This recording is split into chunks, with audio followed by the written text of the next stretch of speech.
اعوذ باللہ من الشیطان الرجیم بسم اللہ الرحمن الرحیم۔ رسول اللہ صلی اللہ علیہ وسلم نے ہمیں نیا چاند دیکھنے کی دعا سکھائی ہے۔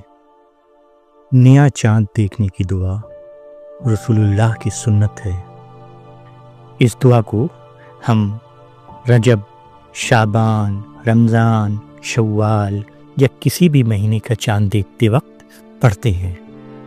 یہ دعا حضرت طلحہ بن عبید اللہ رضی اللہ تعالیٰ عنہ سے روایت ہے اور جو ترمذی میں اور مسند احمد میں صحیح سند کے ساتھ درج ہے۔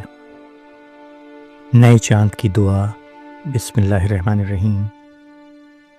اللہم اہلہ علینا بالیمن والایمان والسلامۃ والاسلام ربی وربک اللہ۔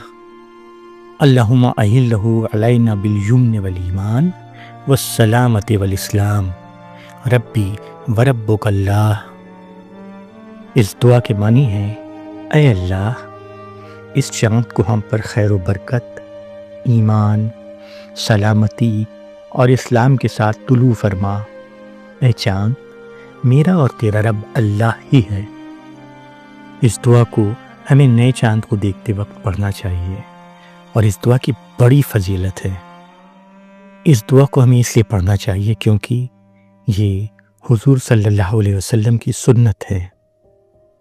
اس دعا کی جو دوسری فضیلت ہے وہ یہ ہے کہ مہینے کی اچھے آغاز کے لیے ہمیں دعا سے شروعات کرنی چاہیے۔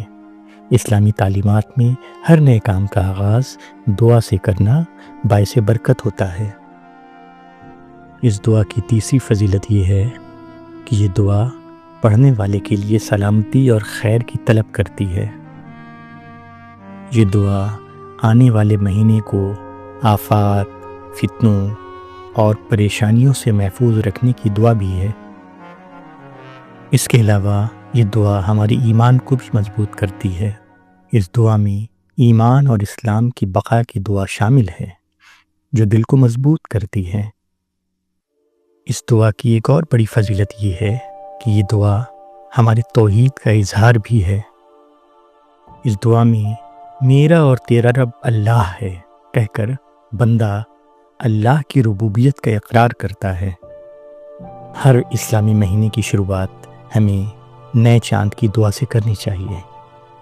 اللہ ہماری دعاؤں کو قبول فرمائے، آمین۔ السلام علیکم ورحمۃ اللہ وبرکاتہ۔